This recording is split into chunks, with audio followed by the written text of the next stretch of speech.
I'm a feminist, but... Hello, Adelaide!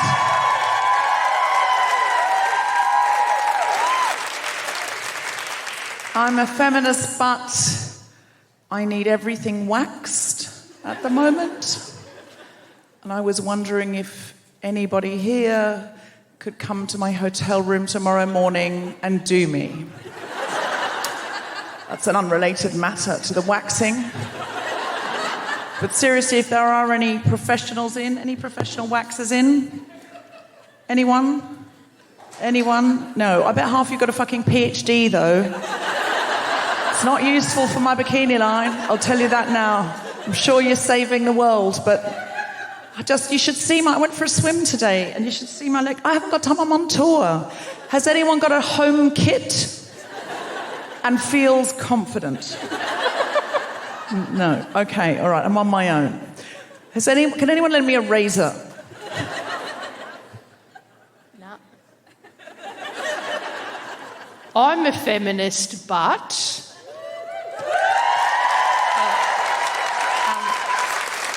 I'm a feminist, but when I see women in swimwear with their butt cheeks fully exposed, on the outside, I'm like, yes, you go, girl. But on the inside, I am like a conservative prude going, put that in a wetsuit. Is that your most boomer opinion, Geraldine, do you think? Yeah, probably. Pop the peaches away. Yeah. But I'm very torn because I'm like, yes, you should. Am I jealous? I don't know. I feel the same. Sometimes I have an internal response to something and I think, I'm sure that's patriarchy that's trained me that way, but here we are now. Mm-hmm. And it's a bit low. Yeah. I actually do enjoy other people's sort of like gay abandon, you know, when they just sort of... Yes, but then I find myself like having this inner turmoil of going, yes, but no, and then eventually going, you're staring. So, staring. Yeah, while you decide what is internalised patriarchy and what's a bit much in a public space, somebody else is looking back going, like, I'm up here. Yeah. I'm a feminist, but...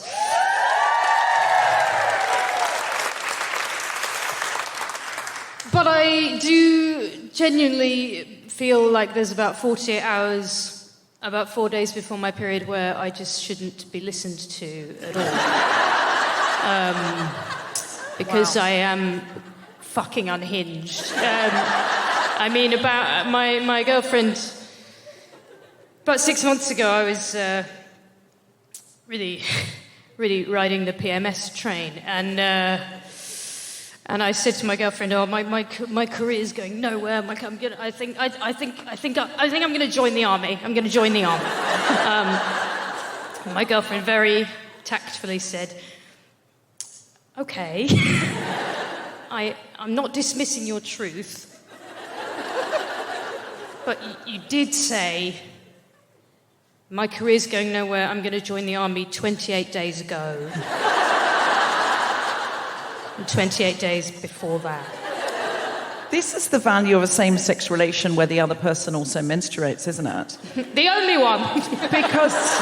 because my husband would start downloading the forms. Yeah. Can I... you'd be in boot camp, yeah. The part that I'm questioning is the army. Me too. I mean, I sort of saw you as someone really like left-wing and pacifist, and that's why I booked you for the show. Oh, yeah. Oh, yeah. And you're now revealing that what are you going to do in the army that's going to make you feel comfortable with your politics? That's my real question for you. Darling, don't ask for logic. I can't even get up in the morning. I'd be the worst soldier in the world. Is it just sort of a Private Benjamin, G.I. Jane fantasy? No, you're looking for reason where there is none. I can't... The army, it's given me pause, I tell you. Well, listen, I'm menstruating boot camp, that's what I say. I've forgotten mine now. I'm a feminist, but I'm a feminist and I really love, for the first ever time, having a female tour manager. Give it up for Kylie Jackson. Kylie, can you just come out? Can you just come out and she's absolutely amazing.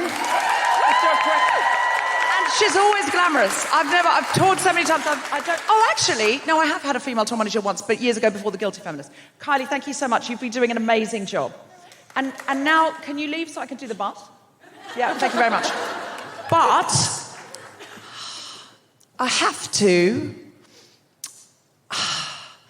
I don't have to. I always feel I have to offer to help with the suitcases.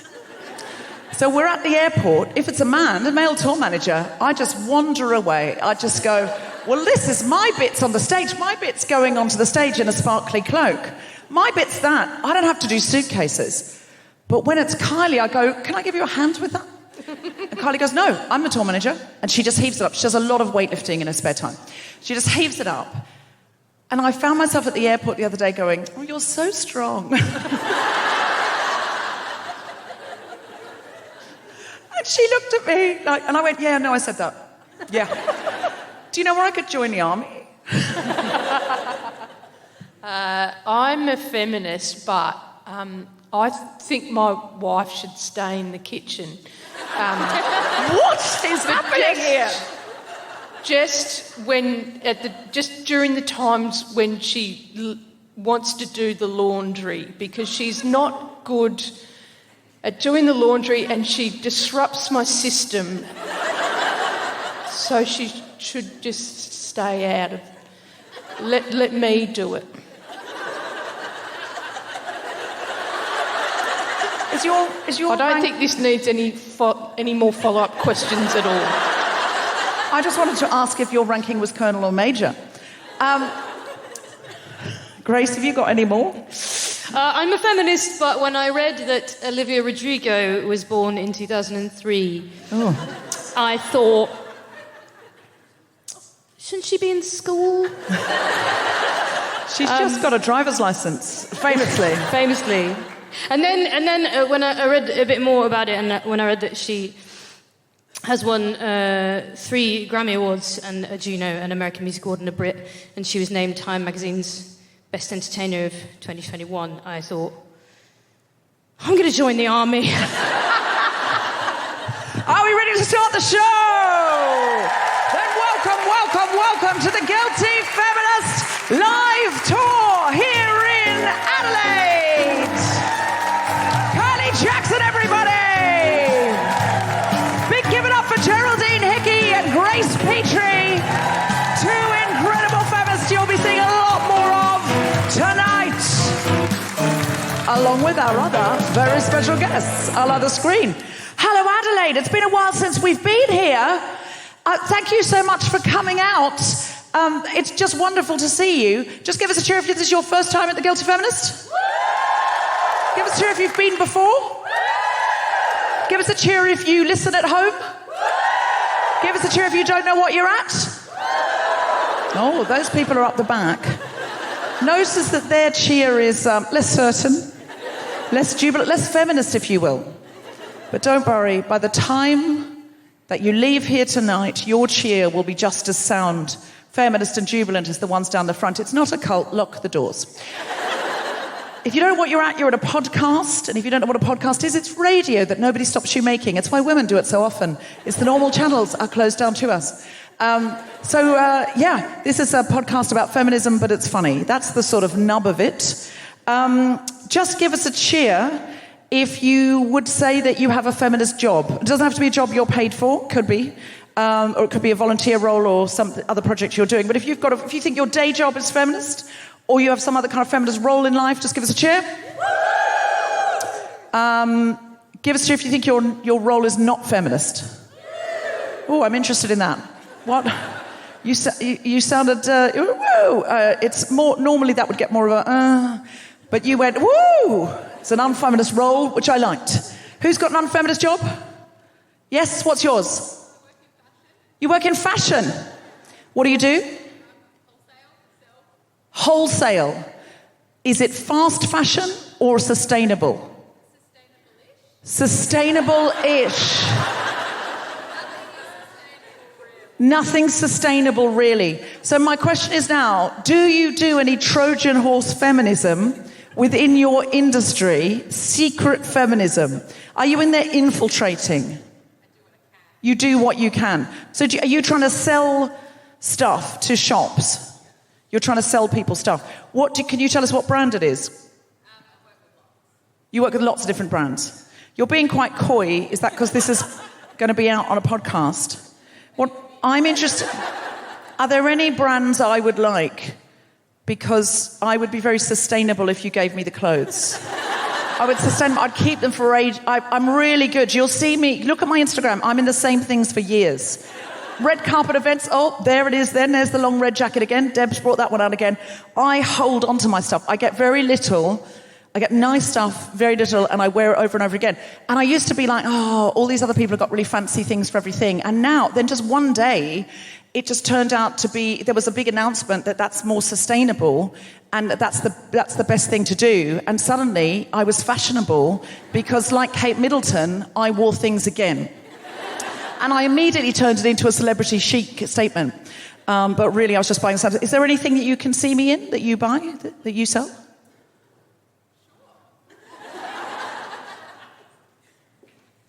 I'm not getting anything free here, and I think that's what we've established. I was looking for some kind of sponsorship deal / but really, I feel like we've mined that as much as possible. I'm a size 14 to 16 if you want to send me anything. My channels are open. You know, dress me is what I'm saying. Dress me like a Barbie. I'm a feminist, but dress me like a Barbie. Thank you. Anyone else do anything unfeminist? More unfeminist than slightly sustainable fashion? More unfeminist than that? Anyone got anything more unfeminist than that? Because my audience, I have realised, is broken into 3 parts. People that do something with gender in the title, something women in the title. The second group is people who do something like healthcare or literacy or some big picture societal thing. And the third section is people doing PhDs in Virginia Woolf. Just give us a cheer if you're doing a PhD. Yeah, there's always so many people doing PhDs in my audience. Picture us cheer if you've already got your PhD. Yeah, that's the rest of them. Very few people. Adrian Bohm, who produces this, is in tonight. Adrian, I'm telling you, next time you bring Jimmy Carr over, go into that stadium and shout out, is anyone doing a PhD? There'll be more of them, but I'm telling you now, not one. There'll be not a one. There'll be one doctor who's come in the wrong entrance and thought they were seeing something else, was brought by someone else, that's all. If you're doing a PhD, just shout out again. What are you doing your PhD in? Well-being in youth orchestras. I am so sorry, I did not mean to laugh. That is a really important thing. That's a very important thing. Listen, those youth orchestras, they've got to have well-being. And we need more youth orchestras. We do. Young people need to be making music. It's so good for us as human beings. It builds empathy, collaboration. It makes your brain better for maths. It's just such a wonderful, wonderful thing to do. And I'm so thrilled that somebody is checking on the well-being in an academic way and going deep dive into... What is that, though? Like... What could it possibly be? Like, you're going to spend 7 years analysing whether the first violinist is having a nice time? I don't know. Is having a mental health episode because of the stress of being young and having to do that with the whole orchestra, when everyone takes their eye off the conductor and then they think, oh, fuck, we don't know what we're doing. And then the first violinist goes... and everyone's back in time. So it's the sort of responsibility of that. Is it the kid that plays the cymbals going, oh, fuck, I've only got one moment. Can't fuck it up, can't fuck it up, can't fuck it up, can't fuck it up, can't fuck it up, can't fuck it up. Oh, I fucked it up. Is it that kind of stuff? Like, I genuinely am asking. That's your dissertation. My honorary doctorate, please. Does anyone give out honorary doctorates? Michelle O'Court and I asked this in New Zealand the other night, and we would both be interested in one. I got offered one, but then apparently it didn't... the person who was booking it said, oh, we didn't think you'd want to get up that early. And I was like, what? I get up that early for a free PhD? I'd get up at any time for that. What are you talking about? And I think the moment's passed now, and you can't go back to a university and go, you know that doctorate, do you know that honorary doctorate that you offered me? Is it still going? It just feels a bit desperate, given I didn't earn it or in any way or work for it. So if anyone here is giving away honorary doctorates, I will fully come and I'll do a speech. I'll wear this glittery cloak, if necessary, as an academic gown, and a matching mortarboard. Anyone who else is doing a PhD? Give us a cheer. No one wants to say now, apparently. Have I scared you off? Have I scared you off? Anybody else doing a PhD? Yes? You're telling on someone else now. Oh, you had a woo. What was your woo? What was your what? That's very niche, isn't it? Just like silence. Okay, anybody got a feminist job or project they want to tell us about? Yes? What's yours? I'm a disability advocate. A disability advocate, okay. How can we help with that? I suppose messaging and contacting your MPs and stuff. Contacting your MP. And when we contact our MP, what do we say? More funding. More funding for disabled people. And when you say you're an advocate, do you have an organisation that you work with? Yes. Okay, would you like to say what it... Sorry? Disability Rights Advocacy Service. And is that your full-time job? Your full-time job. Disability Rights Advocacy Service. Do you need money? We're government. You're government funded, so no. We're not allowed to give you money because then we might be... You can give me money. We can give you personally money. Do you have a Patreon or or just a handbag we could pour it into? So you're paid by the government, so we're not allowed to interfere with that and give you side hands, because otherwise the government will go, oh, you're corrupt. But if anyone would like to buy you a drink in the bar tonight, that would be very much appreciated, because you're fully underpaid by the government to do disability rights advocacy, of course, because the government don't pay well for that, do they? No. You're in the front row. What's your name? Sarah. She's in the front row. Her name's Sarah. Buy her a fucking drink. She's working tirelessly for feminism. For no money an hour, which is what the government, allot. Excellent. Okay, super. Anyone else doing anything they want to tell us about? Either feminist, unfeminist, academic? Anything local that you need help with? Yes, go on. Sorry. What was that? I'm a midwife. You're a midwife. Bringing life into the world. And how is that? I love it. You love it. How many babies have you given birth to? I mean, not personally. Have you ushered into this world this week? This week? Yeah. 5. 5 this week? What day is it? Saturday. Is it Saturday night? If it's Saturday, it must be Adelaide. Yeah. 5? You've given birth to one a day. I mean, not given birth. You've helped somebody else give birth. One a day. They just call you up and go, there's one over here, and you just get and drive over and you... What do you do? You stand there going, push, you push too much, push harder. Shift work. Sorry? Shift work. Shift work. Do you ever have a mid-shift in the middle of the labour and tag out and say, I'm going home now? Or once you've started, do you... I would find that disconcerting. If I had half a baby out, I would not really want you going, well, that's me. Sorry, that's my Uber. I'd really want you to wait till the whole... Presumably, if the head's out, you hang around. But if it's going to be another 17 hours of just sweating and swearing, you go, oh, I'm watching, Happy Valley with my partner, and they're already at home. And then they just have to tag it. But so if I booked you as a midwife, would you introduce me to a team, and it could be any one of you? Yeah. You would? Okay. Is it very exciting to get to see the miracle of life constantly? I love it. Yeah, it must be exciting, because you're the most important person in that person's life. They'll never forget you, because assuming you do it well. You're like, oh my God, you brought my little life into the world. That's absolutely amazing. Do you need anything from feminism? Is it well paid? We could do with a little bit more. Could do with a little bit more. How would that happen? I don't know. Okay. Well, you work on that. on how we can help. But also, so we're buying Sarah a drink. What's your name? Isabel. If you enjoy the miracle of birth, buy Isabel a drink in the interval. If you're interested in becoming a midwife, ask her about it. Anyone interested in becoming a midwife? No, people are like actively no. Usually feminists are always like, oh, if I didn't... So many feminists say to me, if I wasn't doing the thing I was doing, I would be a midwife. Literally everyone says that to me. So it turns out not in Adelaide. The team is set. How many midwives are there in Adelaide? 8, so there's a few, we Could do with some more. All right, fast fashion. You're doing something super unfeminist. Give up peacocks and culottes. Get into getting humans the size of a watermelon out of the hole the size of a tampon. That's the new job. All right, so you've got 2 people to buy drinks for. If anyone else thinks of anything they'd like help with, let us know. And listen, when that PhD's done, please come on the show and explain. How far away are you from... I'm 6 weeks in. 6 weeks in?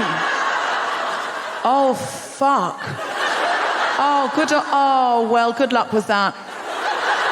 How many years is it?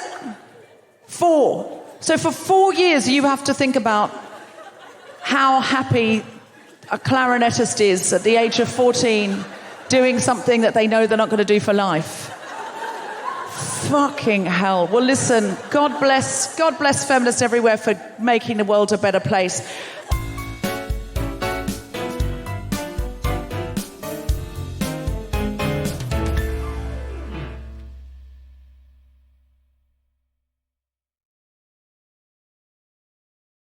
Hello, it's Abigail Shaman, host of Global Pillage, and we have another great show coming to you. June 17th, 7:30 p.m. at King's Place. We have a fabulous lineup of comedy panelists, but we need you, the hive mind, the audience. So get tickets at kingsplace.co.uk. Come see Global Pillage. It's like a comedy panel show on TV, but we let women play. All right, I think it's time to start the podcast proper. So please welcome out back to the stage. My co-pilot for this evening is the incredible Geraldine Hickey. Hello. Hey. Got my stubby cooler. Wow. Just quickly, can I just start by, where's the midwife? Do you need her? No. But yes, you should get paid more. And I know we're in South Australia, but at the moment the Victorian nurses are on strike, and including the midwives, for better pay conditions. So that's what we can do, is we can support them. Don't ask me any details because I don't know. Something about just leave and more hours and being able to put leave in the bank.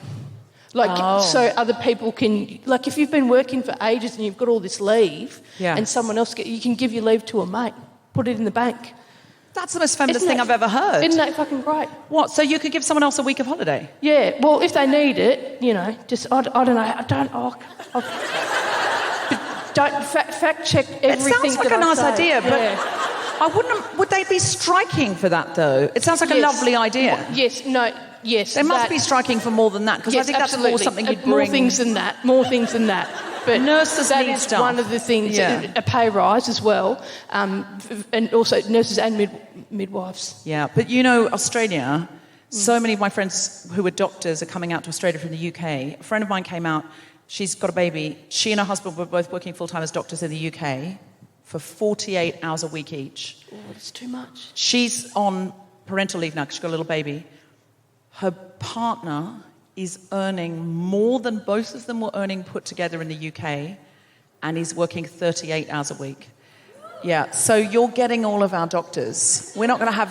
because they're also my doctor's from... He's British. Yeah. And the the downside is they get to live in Australia where it's warm and sunny and there's beaches. So there are people from London going, I'm trying to think of the downside. I'm trying to think of a reason not to leave Brighton and go to a proper beach. Yeah.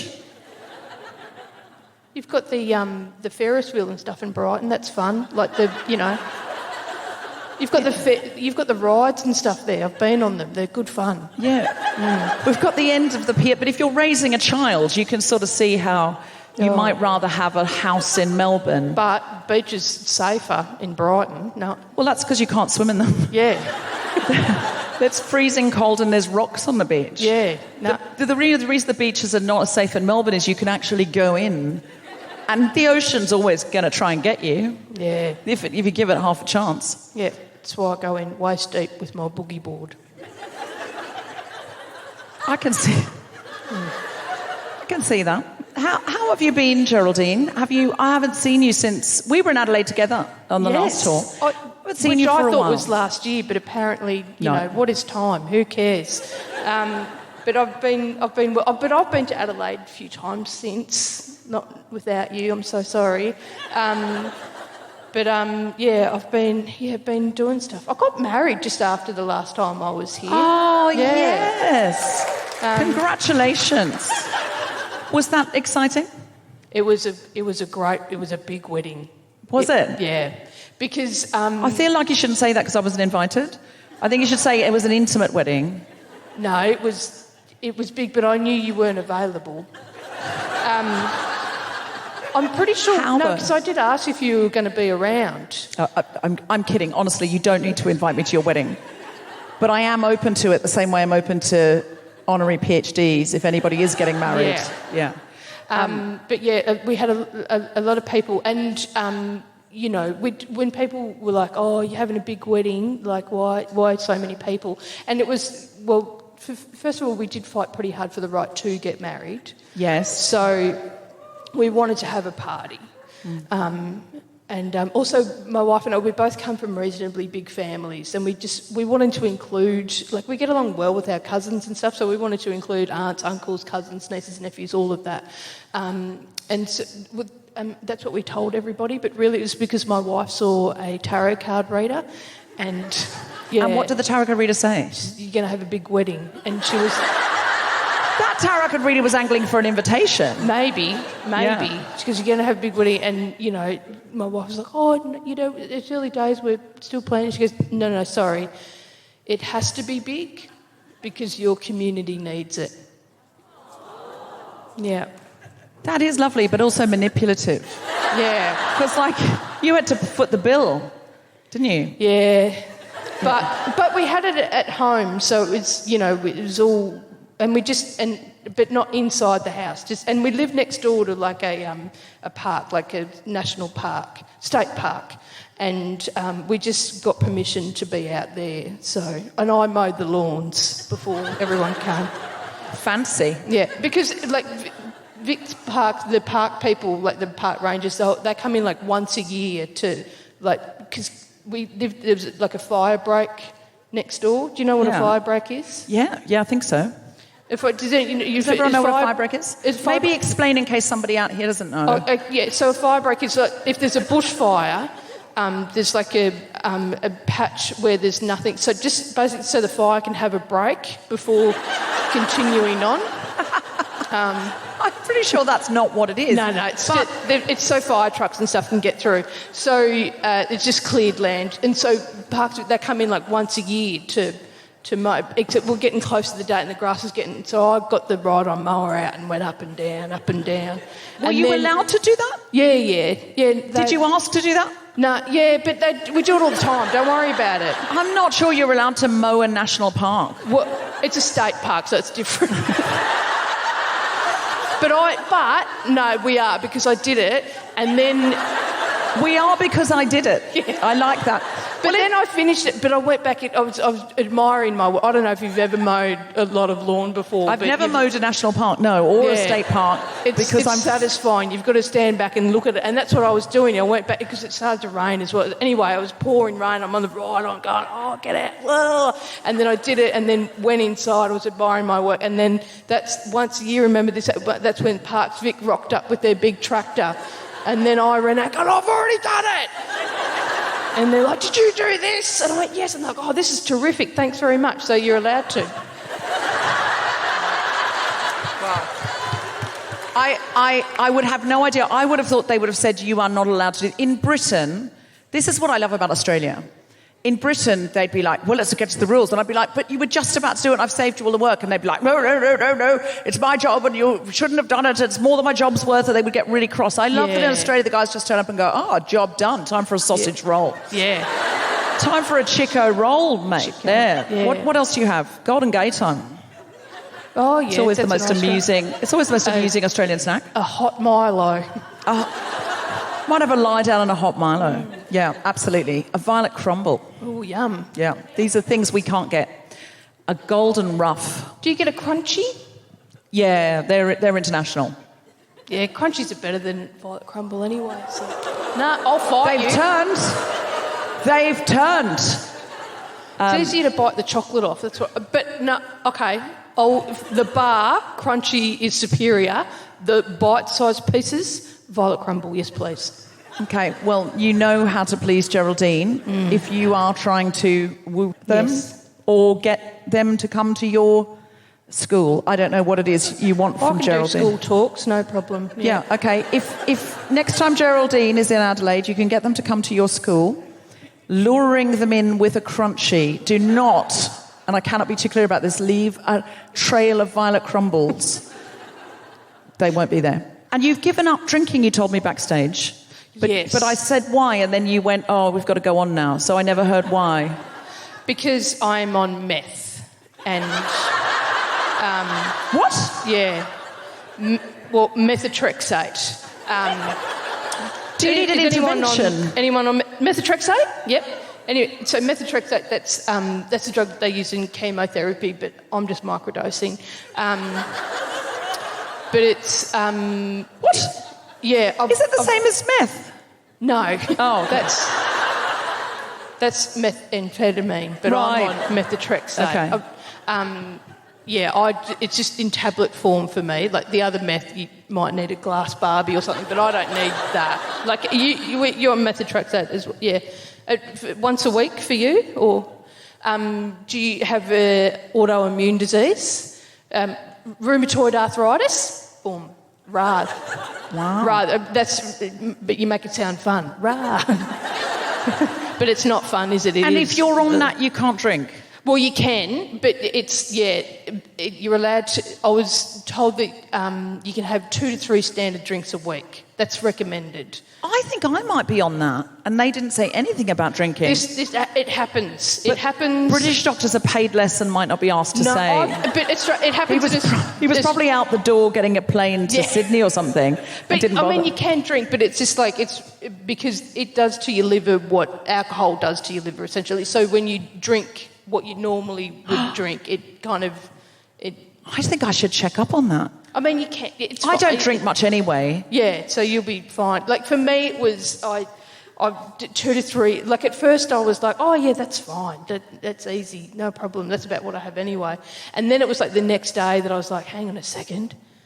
There's 7 days in a week. 2 to 3 standard. What if I stuff up when I have the 2 to 3? Yeah. What if I stuff it up? Are you the same? Did they tell you couldn't drink? You were 16, so you weren't drinking anyway. So it's Adelaide, though. You sure you weren't drinking? 16, come on. So for me, I went no, like because I was so scared of mucking up when I was having the 2 to 3. Yeah. I went, I'm going to be sober. No drinking. That's it. I'm done. I've finished it because it's easier to have none than some. Not like because I want to have heaps. I just want the opportunity, like because I love alcohol. I didn't quit drinking because I had a problem with it. I was really good at it. Do you know, like I appreciated it. Do you know, like I love going to a nice restaurant and having that first sip of wine and going, oh, that's really good, and then looking up at the waiter that's recommended it, and then we just have this moment because we both know what good wine tastes like. Do you know, like I miss that. You're in the right place. This is Adelaide. I know. Fully wine country here. It's hard coming back here to proper anyway. Right, let's get on with the show.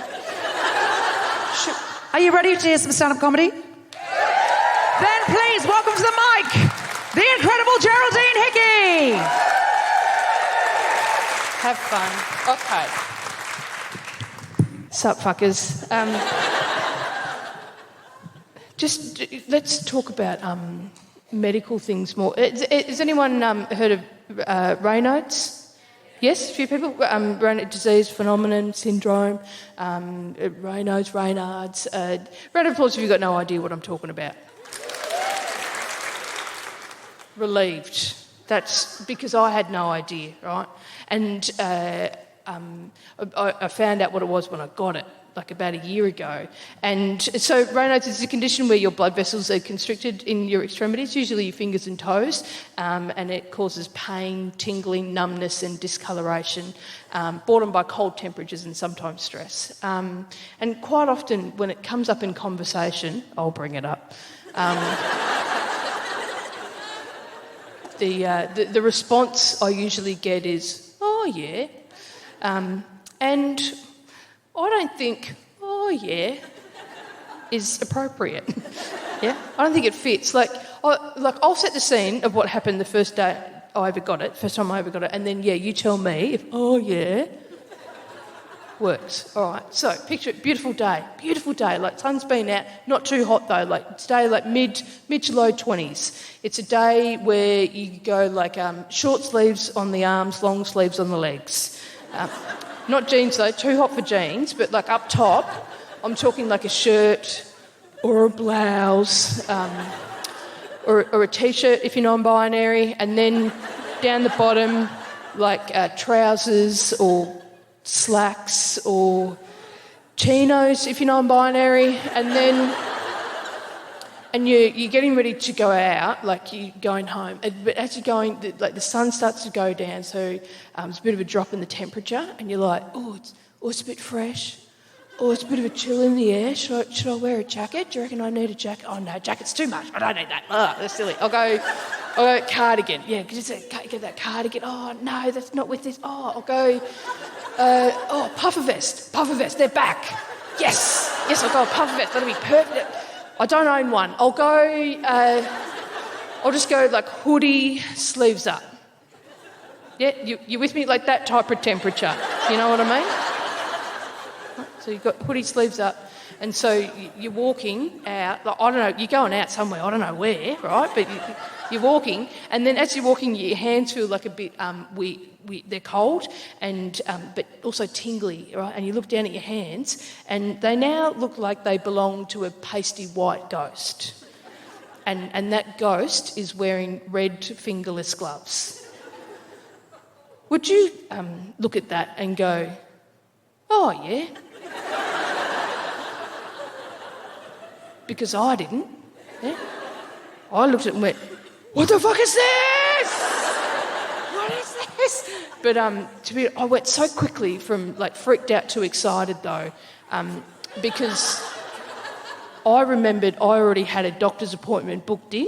Yeah. And how often is it that you get to go to the doctors and present to them with physical evidence that there's something not right going on inside, yeah? Doctor can't just look at that and go, oh, it's probably just your period, or I'll just get you to jump on the scales first, and, you know. I was so excited because I imagined I was going to go to the doctor, because I whipped my phone out, took a photo of it, right? And then I was so excited because I thought I'd go to the doctors, and I imagined that I'd go in and go, have a look at this. Have a look at this, right? Show them the photo, and then they'd look at it and be like, "Oh my goodness, do you know what? I'm so glad you've come in today." Yeah. Do you know what? I've got a couple of ideas of what this might be, and I'm going to run a couple of tests, make sure we're on the right track, and we'll get you started on treatment. Yep. I want you to book up a follow-up appointment because I want to make sure that we're heading in the right direction. And don't worry, we'll get to the bottom of this, right? And the whole time that they would be talking to me, they would be rubbing my back. Yeah. That didn't happen. And to be honest, I'm still not over the casual way in which I was diagnosed. Yeah? Because I went to the doctors and I went, have a look at this, and they just glanced at it, just one quick glance, just went bang, like that, just like that. Like, didn't even take the phone out of my hand, like just went, oh yeah, that's Raynaud's. just get some good gloves and some hand warmers. Sorry, what? That's right, good gloves and hand warmers. That's it? That's all you've got? Sorry, I don't think you realise the magnitude of this situation, yeah? Good gloves and hand warmers. So, because when it gets cold enough, and it doesn't actually get that cold, my fingertips, they go white, and then they go numb, and then they're tingly, and then they go so numb that I can't feel my fingers. And if I can't feel my fingers, I can't use my fingers. I need my fingers, yeah? I'm a lesbian. I'm a married lesbian, and I'd like to stay that way, yeah? But if I can't text my wife from Bunnings to go, what size nuts do we need to get for those bolts that we got earlier, then I'm sorry, but good gloves and hand warmers are doing shit for the problems I'm going home to.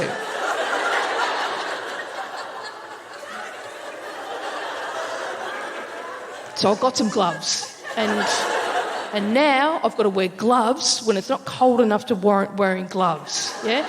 Sometimes I'm wearing gloves inside. And someone will come in and they'll see me with the gloves, they'll see the gloves, they'll be like, why are you... You know, they'll go to say something, and we're like, don't tease me about my gloves. And they'll go, oh yeah, why are you wearing gloves? And I'm like, I've got Raynaud's. And they're like, who's Raynaud and why do you have their gloves? And I'm like, no. It's a condition where your blood vessels are constricted in your extremities and it causes pain, tingling and numbness and discoloration. It's brought on by cold temperatures and sometimes stress. And they'll go, oh, yeah. That's it from me. Thanks very much. Happy birthday, Adelaide. Geraldine, Hickey, everybody. Thank you so much. They're somewhat amazing, do you not agree? Are you having a nice time so far? Are you glad you came out? Has anyone been in a youth orchestra, by the way? Yes? You've been in a youth orchestra? Just cheer if you've been in a youth orchestra. You know what you are doing? You're doing so much for feminism because all of these people, their well-being was affected by the orchestra they were in. Hey, just give us a cheer if you're still in an orchestra. Just one person. But give us a cheer if it affected your overall well-being and your ability to feel like you're a good feminist. Oh, disappointing. Okay, disappointing. I thought you were all going to go, yeah. If we hadn't been in that youth orchestra, we wouldn't be here now. This is discouraging for our doctorate candidate. She's there thinking, fucking hell, like, you know, what's the point? Don't discourage her. Give us a cheer if being in a youth orchestra has affected you today and made you the person you are today. Better. That's better. What do you... The one that's still in the orchestra, what do you play? I play The the flute. flute? Me too, I'm a flautist. Oh my God, we could do a duet later. And then you could test our well-being before and after. We've got an incredible guest for you now. She is an emerging creative based in Adelaide. Her writing compels audiences to tune into stories, introducing lifelong curiosity with the word and the ways of it. Her spoken word element involves theatre characterised by wordplay, repetition and fragmentation, as they often carry themes of community and identity. She has appeared as part of the Mental Health Coalition of South Australia's Poetry Prescribed event held as part of Mental Health Month in 2021. Her theatre credits are many and varied, including a development project alongside the Adelaide Festival Centre. Could you put your hands together and make incredible woohooing noises for the wonderful Vivana Luzochimana?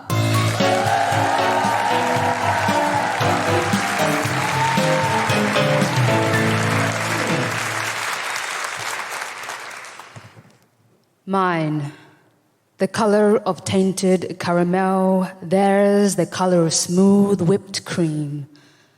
My sister, darker than chocolate, ought to lower our self-esteem. Day in and day out, we were taught to play that ruinous game. Compared our colored arms, joked about who was darker, who was lighter, until one of us was put to shame. As if that would give us the gratification we sought, as if we didn't know any better but to chase that dream. That dream, the dream to be ourselves. No, we wanted freedom to be like them. To become like the other girls, the girls with hair so silky, so peculiar to us. The girls we'd seen in the magazines and television screams. We wanted to be free within our own bodies, but we didn't know it then.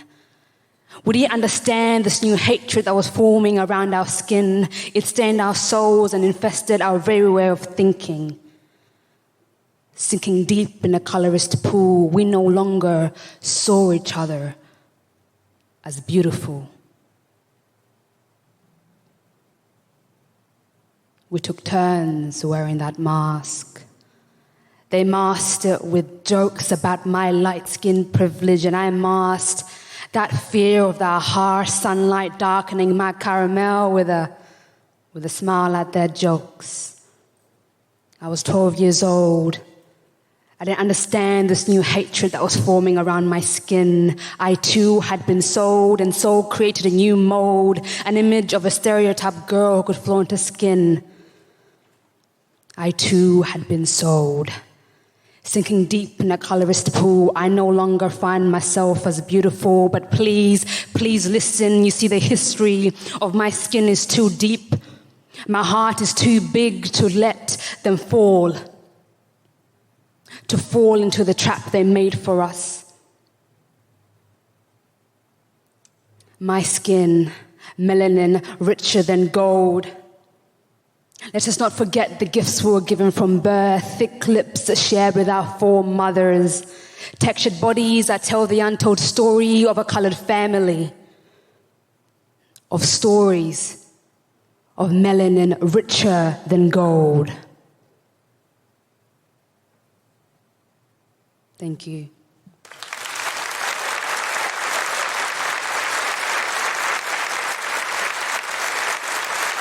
Thank you so much. My name is Vivana Luzochimana. I was born in Tanzania. My family fled there from Burundi. And I've lived here the rest of my life.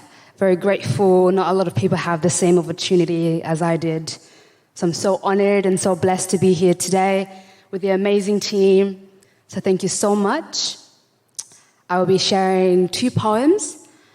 The first one is about my mother. I don't really write about my parents very much, but for some reason I was thinking about what to write for the show and they came up. And the next one's about my dad. I hope you enjoy them. Thank you.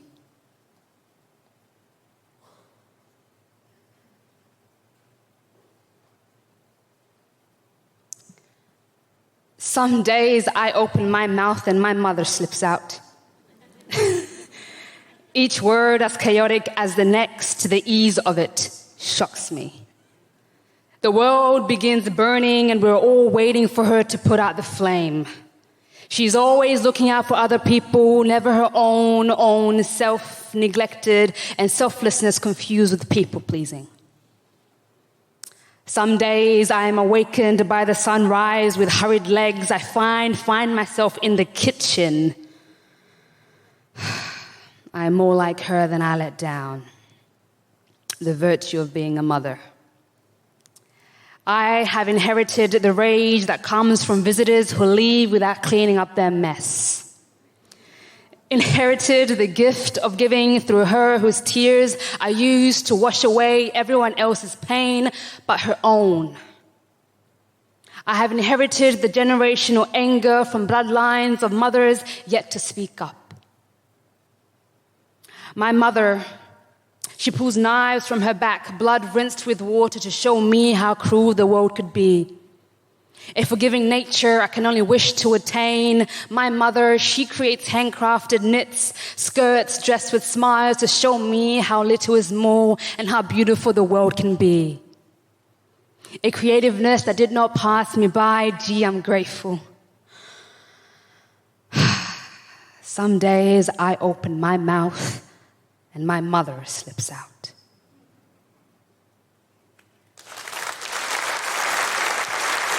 Thank you.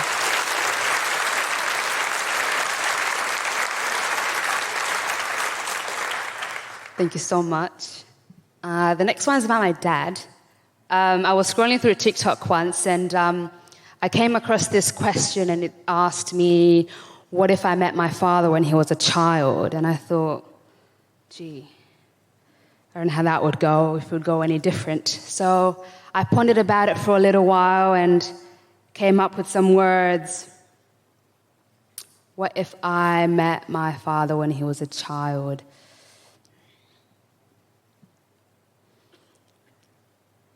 We would play soccer in the yard where green grass is kissed by the sun and the days are long. He would tell me stories about how he isn't allowed to cry, to fall, to break. I tell him it's okay. You can fall. You can break. He would tell me about how he has never learned how to love himself. How his parents did only what they could, that like me, felt a longing that he had no words for, unable to put himself into words, into actions. I'll tell him, to be vulnerable is the greatest gift you can give. Because your parents did only what they could. And as we pass the ball to one another, running, prancing as kids do, he tells me that he's sorry. That the ball kept moving and he couldn't stop it, he couldn't control it. That sometimes the world hurts him, the pain he felt, he couldn't feel it, so he kept playing. Not noticing that life was passing him by and we were growing. We were leaving. We would sing along to our favorite songs, not knowing what words would come next, only the rhythm. We would dance in the way our bodies tell us to, look up to the sky and realize that God has given us everything we could ever want, blessed us with connection. That love has always been here, will always be here, if only he could see, if only he paused for a moment, let the ball go, let his pride down. And we would talk. And not just talk about his world growing up, but mine as well. That he did only what he knew. That it's okay. And I forgive you. We would let our hearts sing in the silence of our presence. He would lay his head to rest and he would cry and cry and cry until he couldn't feel the ache in his chest. Because now we both knew what it is we really wanted. Thank you. Vivana Luzochimana. Give it up. Thank you so much. Can I ask, where can people in Adelaide see you perform other times? I perform monthly, sometimes bi-monthly, at a place called Soul Lounge Adelaide. That's their Instagram handle, but we're at various locations throughout the city. So if you want to see me perform or any other talented people, that's where you can find me. And we've got global listeners. Where can they find you online? On Instagram, my personal Instagram, my full name, Vivana Luzochimana. I post a lot of my work on there and a lot of shows that I tend to do. And that's the easiest and quickest way to keep up with me as well. Great. And how can we support you financially? Do you have like a Ko-fi account or a Patreon or anything like that? I do not know what that is. Okay, because someone needs to set one up for Vivana, because Vivana needs your money. I don't want to assume, but I've heard that poets need money. Yeah. I don't want to go out on a limb and say, but it's just it's one of those jobs where you could always need money. You should set up some kind of Patreon or something. In the meantime, we'll just send you stuff on PayPal. Sounds good. That's fine too. That's fine. Have you got any books coming out that we can buy? In end of the year, I'm releasing a book, and I'm also releasing a kind of animation of the poem that I wrote about my dad. So, keep an eye out for that through my Instagram if you happen to follow it as well. Great. So this interval, give Vivana a follow, and then you can trace what she's doing, because it's so important to support artists who are still in rooms, and creating really real work that isn't, overly sponsored. I don't want to make assumptions. Maybe you're sponsored by Pepsi. I don't want to make assumptions, but I'm guessing you're freelance. Not sponsored by Pepsi. Are you open to sponsorships? I'm definitely open to sponsorship. Okay, if you've got a business, she'll write you a poem once a year. If you pay her 15 grand a year, Thank you so she'll much. write a poem about your shoe shop or whatever. That wholesale sustainable fashion thing you've Yes. got going on. Could you do a poem called Sustainable-ish? Of course. Yeah. Sustainable-ish. Excellent. What Yeah. rhymes with sustainable-ish? You'll be working on that? Oh, yeah. Yeah, you'll be working on that. You could write a poem about midwives? I can. Yeah. Oh, 5 babies a week. That's impressive. 5 babies a week, yeah. What's the one thing people don't know about giving birth? What's the one piece of advice if someone's about to give birth? Because loads of people listening to this will be about to give birth, and I realised I didn't ask you that because I'm not going to. So I was just like, that's really selfish of me. Any advice for people who are giving birth? Stay home. Stay-at-home births, are they all right? Yeah. Okay, I think I might consider that. Yeah, I'm not going to do that. Give me the drugs. I'm sure that's it. Listen, do what she said, but also give me the drugs. Okay.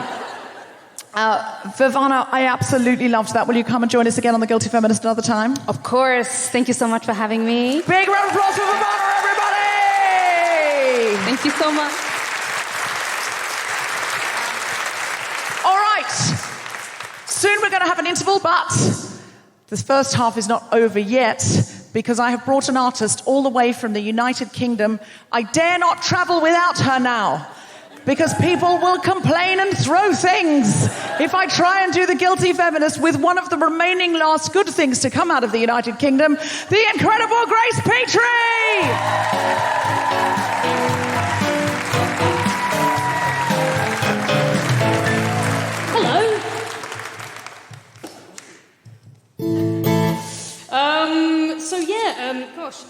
One of the last remaining good things out of the United Kingdom. That is a lot of pressure. But it is all pretty fucking shit over there, to be honest. I had a record out this year, and the first single from it, in the first week that it was on Spotify, it got 10,000 streams, right, in 7 days. Thank you, yeah. That's how I felt until I did the maths. And I worked out that I get about £33 for that.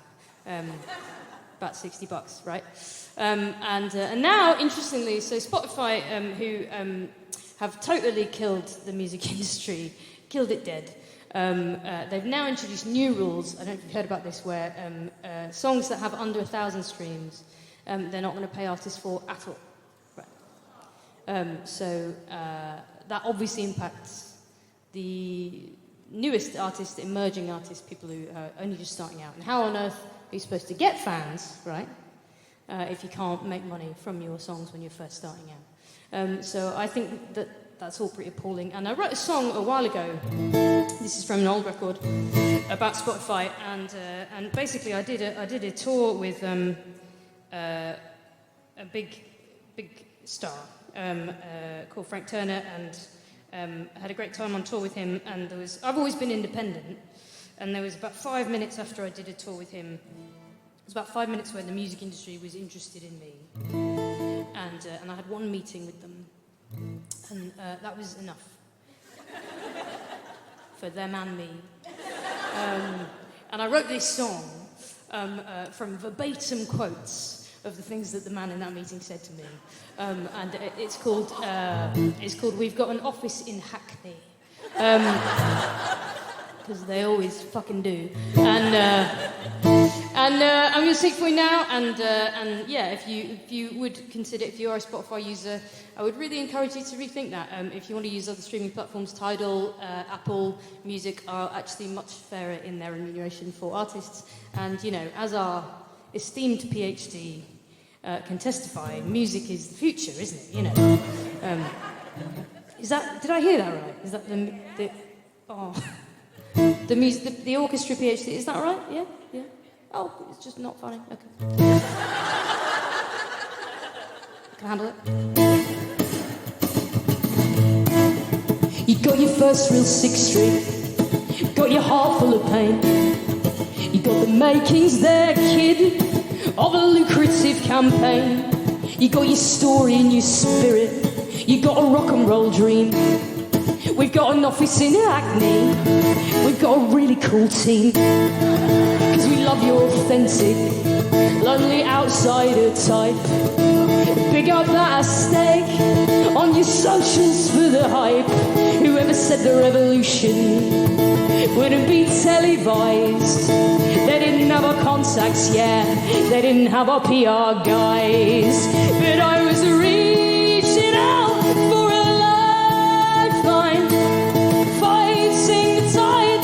I was trying to work out why, if my name is up in lights and it's all going right, I've never been as lonely as tonight. I've never been as lonely as tonight.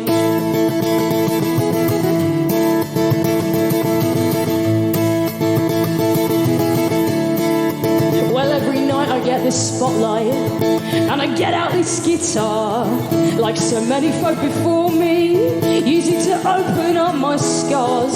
And I don't know if it's helping or if it's driving me insane. I'm just looking for connection, yeah, to know somebody feels the same. Yeah, I'm reaching out for a lifeline, fighting the tide, yeah, and trying to work out why, if my name is up in lights and it's all going right, I've never been as lonely as tonight. I've never been as lonely as tonight.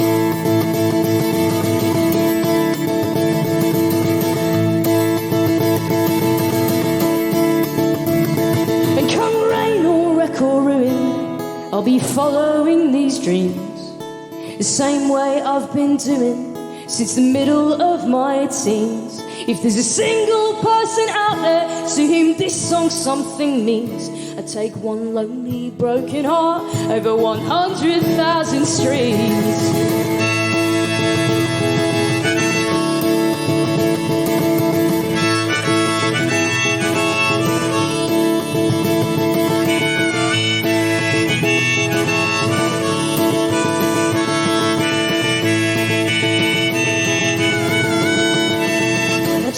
Got this 6 string, still got my heart full of pain, and I don't know how to fix things, but I'm still in the game.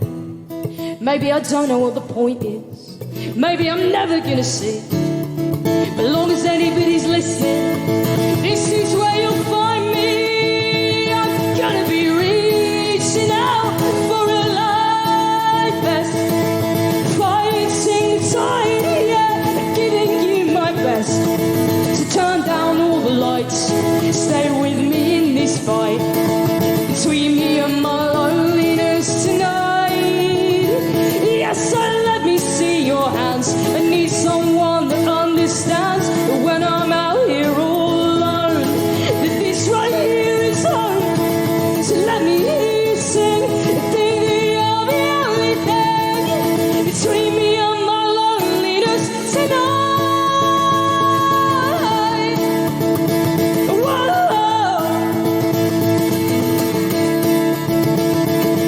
Save me from my loneliness tonight.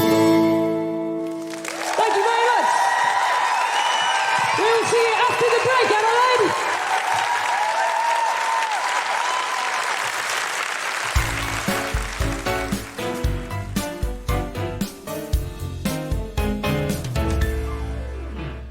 So that was the first half. Join us for part 2, which should be in your feed right now.